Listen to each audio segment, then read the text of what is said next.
Bonjour, bienvenue à tous dans un nouveau point d'orge, en compagnie de Maniaco Shonen, toujours. Salut tout le monde. Alors, aujourd'hui, point d'orge consacré à Sensor, la nouveauté Mangetsu dans leur collection Junji Ito. On avait fait récemment Tomie, donc dans la même collection, et du coup, on enchaîne avec Sensor, dans la prolongation de Tomie. Alors, si vous êtes là, comment dire, c'est un prérequis d'avoir lu Sensor, puisqu'on va pas le résumer, enfin, on admet que vous l'avez lu si vous avez cliqué sur la vidéo, quoi. Donc, voilà. Alors, aujourd'hui, puisque c'est un point d'orge, rapidement, on boit une bière rouge, mais pas forcément très très originale, enfin c'est une rubis, voilà, une lèvre rubis. Et puis c'est bon, on a un paquet pour tenir l'émission, quoi. Ouais, donc, voilà. Non, on s'est dit c'est rien de bien fou, mais bon, c'est le point d'orge, on est obligé de dire ce qu'on boit, on parle de bière aussi, donc voilà.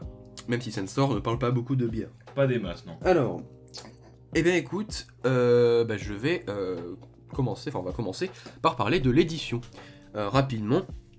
Alors, notamment, parce qu'on en a déjà parlé sur Tomie, mais la collection Junji Ito de Mangetsu, on la connaît bien, il y a le Pantone, il y a les impressions en relief, il y a la biographie de Ito, il y a l'effet de collection, tout ça, on va pas revenir dessus, mais j'aimerais qu'on parle un peu de la préface et de la postface.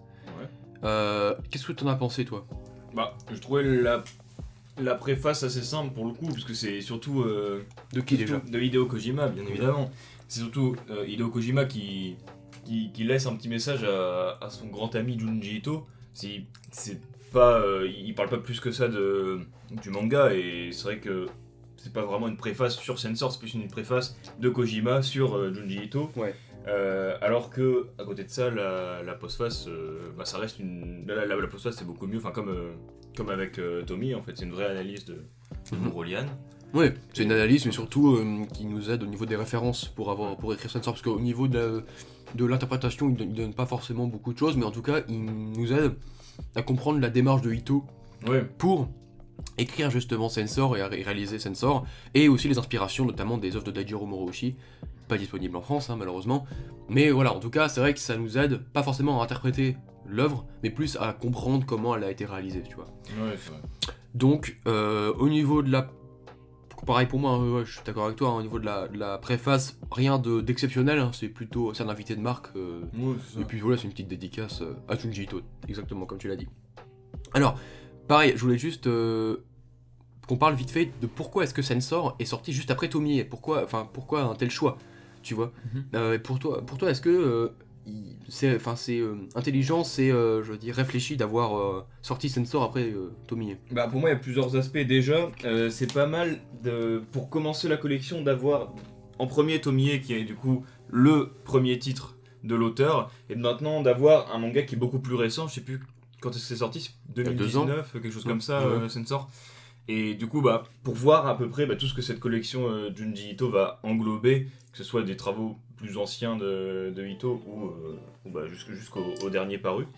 Et donc déjà, pour voir l'évolution et un peu définir le spectre de tout ce qu'on pourrait avoir, c'est pas mal. Et en plus de ça, c'est vrai qu'il y a des liens évidents entre Kyoko Byakuya... on va l'appeler Kyoko. Kyoko et Tomie.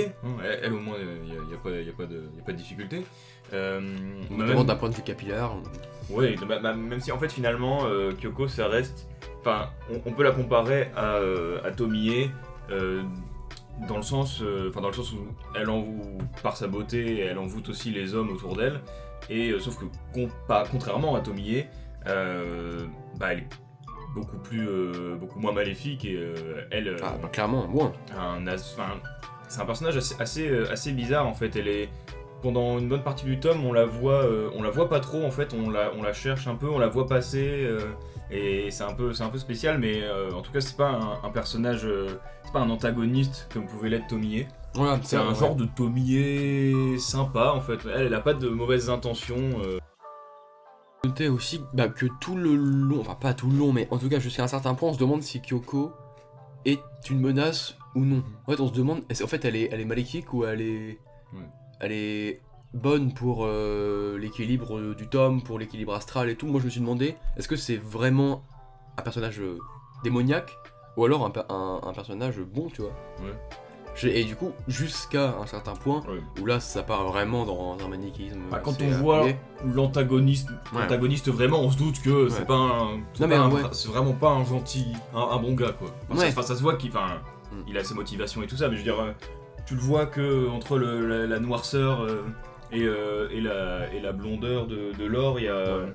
Enfin, c'est quand même assez clair de voir de quel côté est Kyoko. Mais alors, du coup, juste avant de rentrer dans l'analyse et ce qu'on en a pensé et tout, rapidement, qu'as-tu pensé de ce tome? T'as apprécié, enfin de ce tome, de cette œuvre, hein, tu l'as aimé, tu l'as pas aimé, allez, 15 secondes, qu'est-ce que t'en as pensé? Alors, je l'ai bien aimé.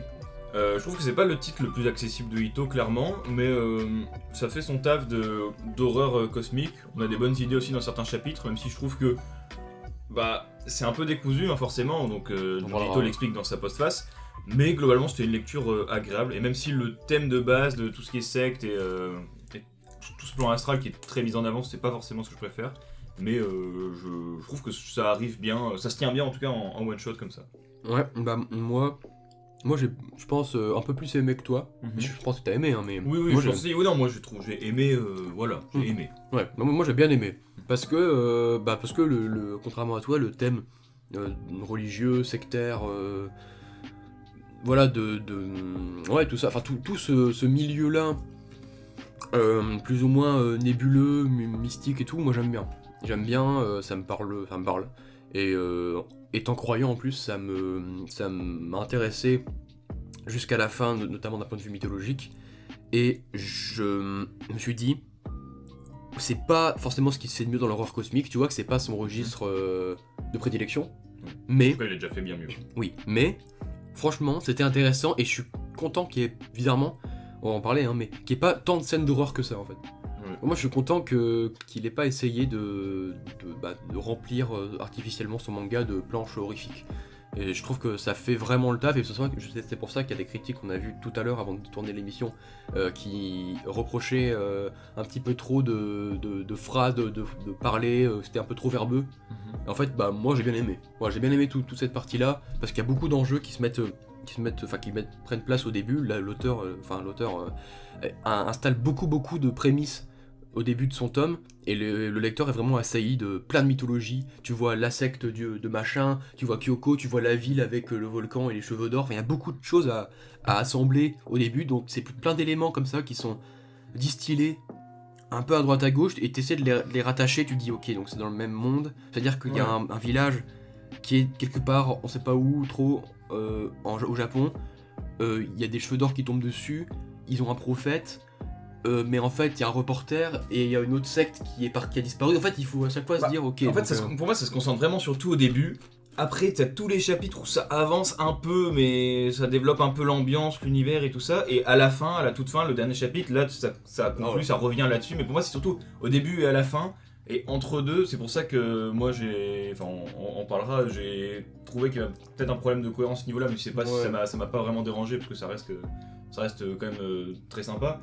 Mais ouais, on a une grosse exposition au début. C'est moi aussi quand j'ai commencé, je me suis dit, je me demandais où ça allait aller en fait. Et c'est pour ça que je me suis dit, justement les sectes, ça va souvent au même endroit quand on regarde des films ou même d'autres lectures sur le sujet. Et là en fait, là il allait plus loin encore. C'est ça. Mais on sent que le but c'était pas d'aller vers ce qu'on connaît déjà de. Et c'est ce que je te disais tout à l'heure. Présentation quoi. Je te disais que justement il a pas. Enfin tout à l'heure en écrivant les notes pour l'émission. Je t'ai dit, c'est vrai qu'on pourrait comprendre que Junji Ito a pas voulu dépeindre une dérive sectaire stérile et genre vraiment comme le mec un gourou de secte fou et vraiment un arnaqueur quoi, quelqu'un qui est là pour les femmes, pour l'argent et pour la célébrité. Enfin, là ça aurait pu faire de l'horreur plus crédible mais pas du tout cosmique. Voilà. Là, mais c'est pour ça. Dans le thème là on est parti. C'est pour ça que je me suis dit chose. ok, donc il a débuté sur une secte pour vraiment partir dans le galactique, tu vois. Et j'ai trouvé ça intéressant, c'est-à-dire que quand même, d'une certaine manière, même si c'est pour faire le mal, il y a certains illuminés qui peuvent l'être réellement, tu vois. Oui. Et ça c'est intéressant. Bah là pour le coup, lui, il y a vraiment des pouvoirs, des trucs qui se passent dans le manga, quoi. Alors, comme alors, tu l'as dit, l'œuvre est très décousue. Tu sens que ça avance pas de manière linéaire et logique. En fait, ça patauge un peu au milieu, tu sens qu'il limite, on voit le Junji Ito des nouvelles. Les histoires courtes, tu fais qu'il aime bien ce format. Ouais, donc tu sens qu'il... Par exemple, dans le 4e chapitre, tu l'avais dit, donc sur les insectes de Bichea Gaura. Voilà, et ben exactement sur ce chapitre-là, on va en parler après. Mais tu sens qu'il aurait bien aimé faire une histoire courte dessus, tu vois. Oui. Tu sens que c'est format histoire courte, c'est vraiment la narration d'une histoire courte de Ito, mais tu sais, ça se prolonge pas forcément, enfin je vois pas trop le rapport avec le reste. Ouais. Moi je me dis, ok, donc on est dans un monde noir où le suicide prend une place importante, où tu vois, on paye toujours ses actes, où il y a un karma, certains karmas qui te suivent, tu portes le poids de tes actes et tout, mais tu me dis, ok, quel est le rapport avec Byakuya? Quel rapport avec la secte et les données humaines intergalactiques? Bah, ils ont un cheveu d'or sur eux, les insectes, mais bon, c'est de là à ce qu'il y ait des... Pas que les insectes qui se suicident, il y a aussi des gens, enfin c'est... Après c'était très sympa, c'était très sympa. C'est ça en fait, je trouve qu'il y a certains éléments qui sortent un peu de nulle part et qui sont pas réutilisés plus tard comme ça, comme aussi l'hypnothérapie du chapitre 3. On va en parler. Mais en eux-mêmes, les chapitres sont très agréables, donc c'est pour ça que j'ai pas non plus beaucoup de reproches à leur faire, parce que notamment graphiquement et sur ce qu'ils nous montrent, ça reste horrifique et j'ai beaucoup aimé, mais c'est plus globalement que ça a du mal à se relier, mais le chapitre étant bon, et ça apporte aussi à l'ambiance de l'œuvre et au développement, donc j'ai pas trouvé ça plus dérangeant que ça, mais c'est vrai que ça fait très, très nouvelle, alors que par exemple dans Spiral qui était aussi très cosmique... Ouais, mais là c'était lié. Oui, voilà, c'est ça, il y a des chapitres beaucoup comme ça qui amènent certains éléments, les omnimas, 2-3 trucs comme ça, et petit à petit, et à la fin, tout est important et ça évolue de pire en pire, j'ai envie de dire, mais d'une manière logique. Exactement. Alors justement, étant donné que le tome, en fait, j'ai l'impression... on sent qu'Ito, de toute façon, à chaque fois, c'est comme c'est sa porte naturelle, à revenir aux histoires courtes. Je me suis dit, est-ce qu'on parlerait pas des chapitres un par un? Et écoute, le premier chapitre, tu sais, c'est vraiment le village. Le village avec Kyoko, avec voilà ce gars qui se retrouve, qui croise Kyoko au milieu de nulle part, et qui arrive dans ce village-là, et Kyoko qui vraiment est là, qui est décrite comme vraiment la personne prophétique, tu sais, providentialiste. C'était écrit, voilà. Elle se balade et puis voilà. là elle tombe. C'est le destin. Et les gens font oh c'est toi. C'est le destin. Ouais. Et après t'as la destruction du village et le fait qu'elle renaisse dans un cocon d'or et tout. Tu sens qu'elle est le concentré de toutes ces personnes là, de toutes ces croyances là, et qu'elle a un noyau, un pépin spirituel ultra fort. Et bien, ce chapitre là, je me suis dit ok, c'est prometteur. Vraiment. Allez, maintenant je veux voir Kyoko qui accède à un stade nouveau, ou voir la secte qui se développe, mais en tout cas, je me suis dit, ok, ce chapitre est cool, et en fait, c'est justement au moment où après on passe justement vers le chapitre 3 ou 4 avec les insectes et tout, je me suis dit, ah ouais, donc en fait, c'est pas ça, en fait, c'est... Ouais. Tu dis, ok, elle est où on la voit même pas, d'ailleurs, enfin, on la voit, mais comme ça, furtivement. Donc genre le chapitre 1, je me suis dit, il est plein de promesses, tu vois. Je sais pas toi, mais... Ah si, je me suis dit, c'est intéressant, déjà, c'est beaucoup d'expositions, comme on a dit, et il y a tout ce niveau-là sur l'origine de la croyance de Miguel, enfin voilà. On parlera après de Miguel. Et, mais aussi, il y a pas mal d'autres éléments qui sont posés comme ça, comme même du coup, pour tisser l'ambiance, moi j'ai beaucoup aimé surtout l'ambiance, et tu regardes dans ce village... en se déplaçant, ils arrivent sur des arbres, plein de cheveux, partout il y a des cheveux, sur les chats, et sur les poissons il y a des cheveux, tout le monde a un cheveu d'or, et du coup dès le début on commence sur quelque chose de très ésotérique un peu, on voit que clairement ça va partir sur du cosmique plus que sur du vraiment concret.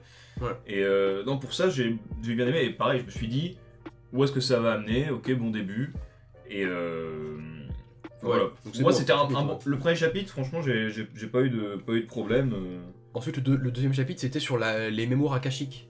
Oui. Tu sais, la mémoire humaine interstellaire, possédait tout le passé, toutes les mémoires de l'humanité depuis sa création jusqu'à sa fin.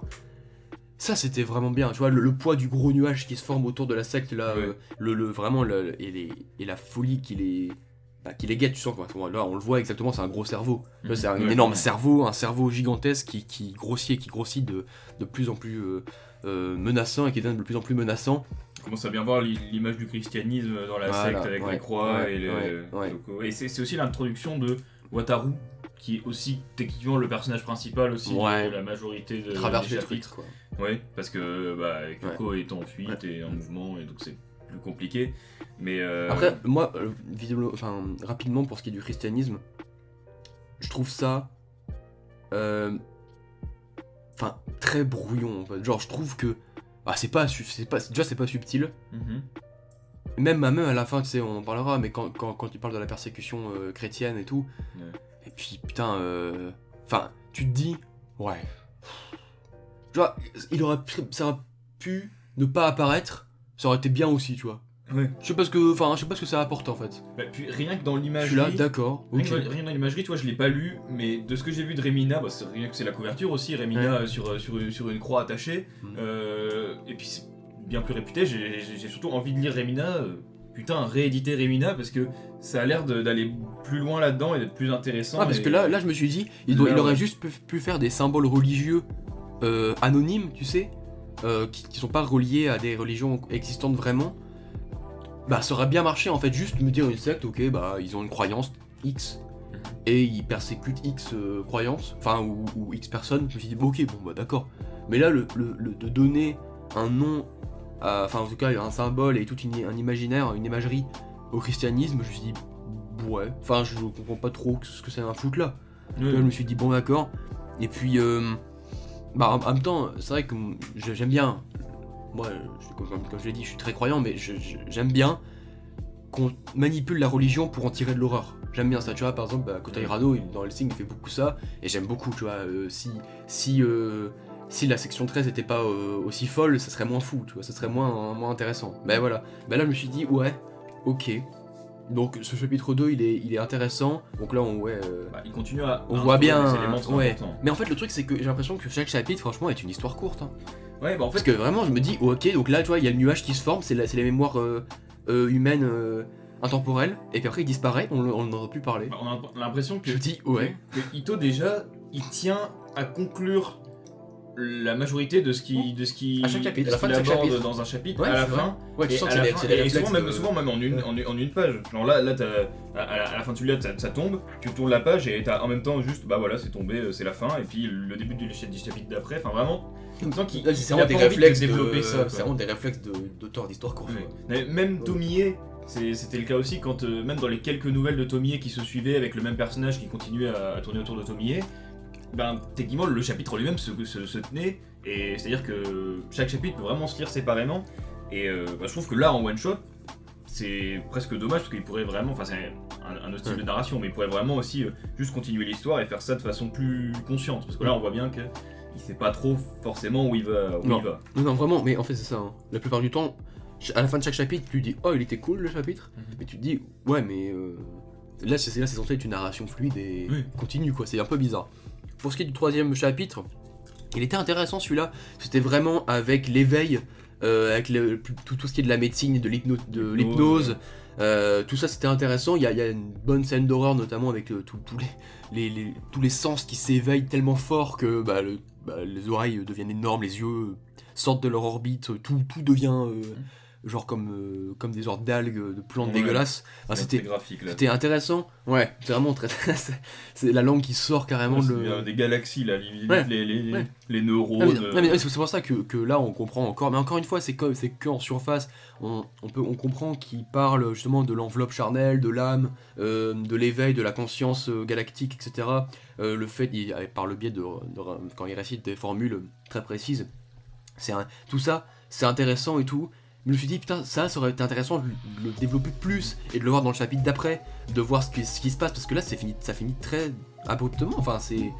Voilà, encore une fois, c'est une histoire courte. On a qui est vite cool. fait un rappel à la fin, mais sinon, à part ça. Non, c'est pour ça, en tant que chapitre, il est bien et tout.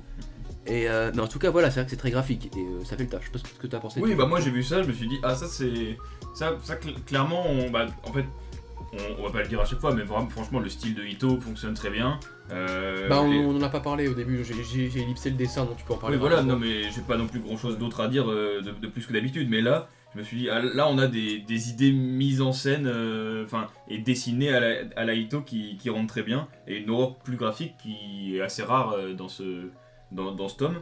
Et puis là, c'est une des premières fois qu'il y a un vrai vertige cosmique. Ouais, Où là, tu te dis, ok. on comprend Ouais. que c'est vraiment. Là, ça part à ce niveau-là, parce que c'est encore plus loin, parce que là, on avait, oui, toute cette imagerie dans le chapitre 2, avec les pensées, le cerveau qui se réunit, la secte, mais là, graphiquement, on entre dans un niveau encore au-dessus.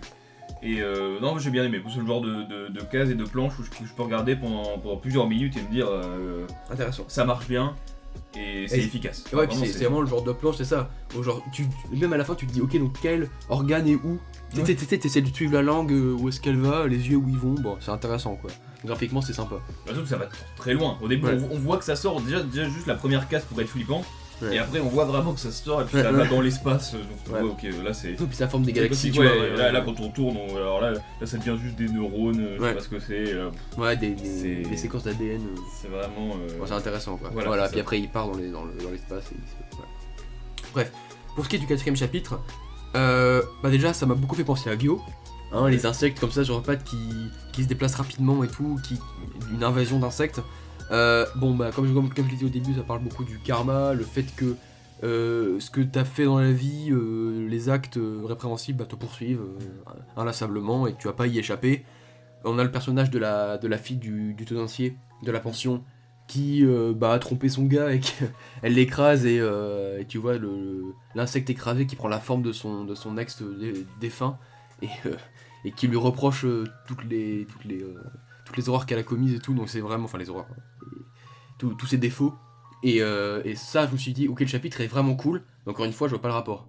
Mais le chapitre est cool, tu vois. Bah, c'est ça, mais en plus, je trouve que ça faisait encore appel à un autre type d'horreur avec les insectes. Enfin, moi, j'ai pas plus peur que ça que. Enfin, j'ai pas vraiment peur des insectes, mais je veux dire, rien que le fait d'avoir ces insectes un peu dégueulasses qui vont vite. Qui sont là, puis se mettent sous tes pieds. Qui se jettent sous tes pieds quand Ouais. tu marches, du coup tu les écrases, c'est dégueulasse, t'as des vieux insectes écrasés, avec en plus des genres de cadavres humains dedans, enfin vraiment rien qu'au niveau. Ouais, écraser les insectes comme ça, je trouvais que c'était dégueu aussi, c'est pour Ouais. ça que ça marche bien en histoire courte, parce que Ouais. ça va pas plus loin à ce Ouais. niveau-là, le côté horreur, après on reste sur le cosmique plus tard, et voilà, mais c'est un bon plus, et voilà, encore une fois c'est un beau chapitre, mais que je trouve qu'il a un peu de mal à se coller avec le reste. Mais Ouais. en fait, c'est une bonne idée de Ito, ça se voit. Mais je trouve que Mais pareil, c'est c'est dans Sensor, mais ça aurait pu être dans un autre manga. Tu Mais, vois, ouais. ça aurait pu être dans Spiral et on aurait juste rajouté une idée de Spiral à un moment et ça aurait allé. Ouais, Enfin, je veux dire, là, t'as rajouté des insectes en spirale et C'est ça. voilà. Non, en gros, c'est vrai que ça a du mal à s'imbriquer avec le reste, et c'est vraiment très pareil pour le 5ème chapitre avec les miroirs routiers.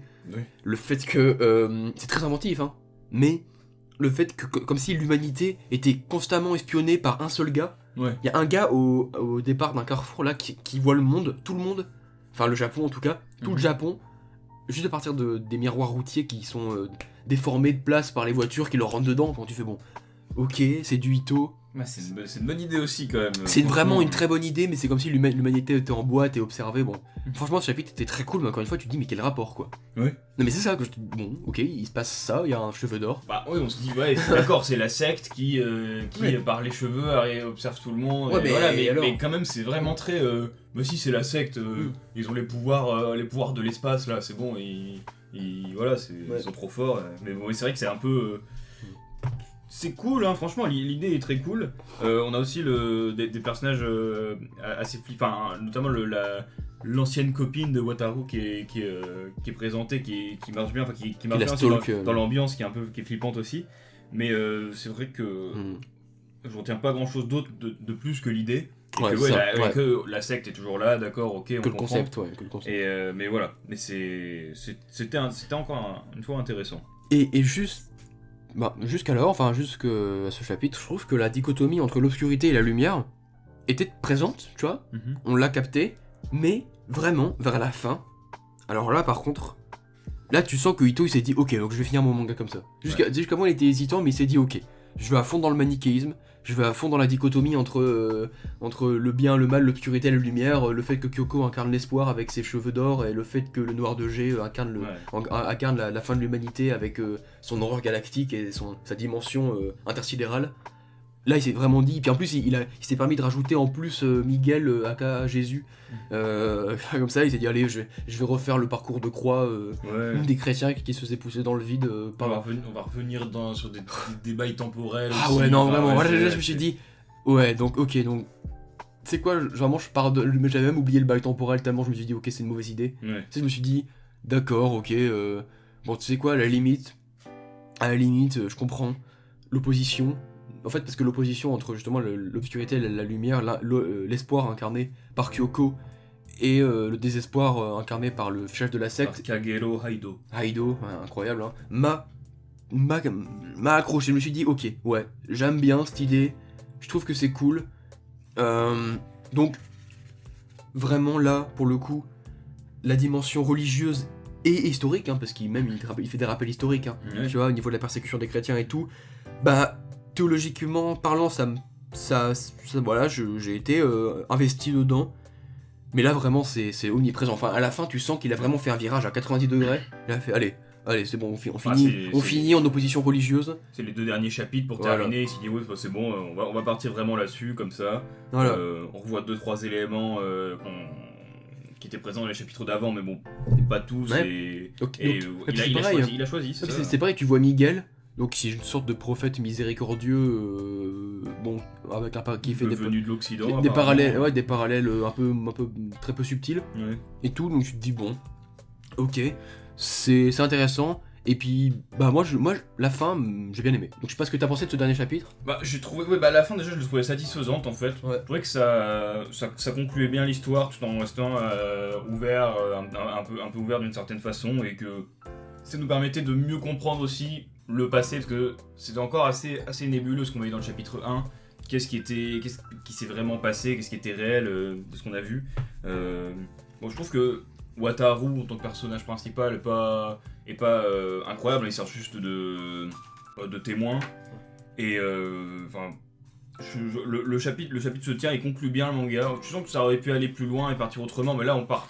Oui, le délire cosmique est assumé à fond. La conclusion aurait pu être mieux pensée, enfin dans le sens où là c'est pareil, il y a le méchant qui revient, qui est aussi dans le passé parce qu'il est trop fort, mais au final il y a Kyoko, machin, la lumière, les ténèbres, c'est le nom du chapitre. Ouais. Mais franchement ça se tient. Ouais, mais c'était pas plus poussé que ça avant quoi. En fait c'est ça que je déplore un peu. J'aime bien la tournure des événements, mais je déplore juste le fait que ça n'ait pas été assez placé avant. Donc voilà quoi. Ouais. C'est vrai qu'on a toujours de l'horreur un peu graphique avec le visage du méchant aussi, enfin, du méchant Kagero. Quand il retire son bandage. Ouais, mais on comprend en fait. Ce qui est pour moi important, c'est qu'à la fin, on comprend là où ça, enfin, comment l'auteur voyait la fin. Notamment vraiment par cette page de fin totalement noire avec une petite un point de lumière dans l'obscurité. On comprend vraiment. Ito fait pas trop dans la subtilité, mais allez, par la métaphore, ça va, c'est acceptable, tu vois. Et l'avant-dernière page se termine sur des galaxies. Galaxies avec le méchant. Assez flippantes, donc ça représente bien en fait l'œuvre. Et voilà, et qui reprend la théorie un petit peu des miroirs pour essayer d'imbriquer tout le long que le fait que l'humanité est en fait une sorte de cellules, de particules de ce grand gourou, et voilà, et qu'on est en fait que les rejetons de l'obscurité. Tout bon, tu peux faire des parallèles à l'infini, tu peux faire ce que tu veux. En tout cas, je pense qu'on a fait le tour. Oui. Maniaco Shonen. Oui, bah je suis d'accord. Hein, globalement, c'est pas le Ito le plus accessible, hein, même de ceux qui sont sortis en France. Il n'y en a pas des masses non plus de sorties pour l'instant. Mais voilà. Et Maniaco Shonen n'a pas fini du tout sa bière. Non, parce que je feuillette le tome aussi, je te dis, parce que pendant que tu dis ça, moi j'avance les chapitres un par un, et je regarde si jamais il n'y a pas d'autres choses qui me reviennent en tête, mais t'inquiète pas, t'en fais pas pour ça, ça ira. Bon, et ben écoutez, on peut au moins dire que, comme tu l'as dit, c'est pas le meilleur Ito, mais franchement c'était une lecture très très plaisante, très satisfaisante, satisfaisante au final.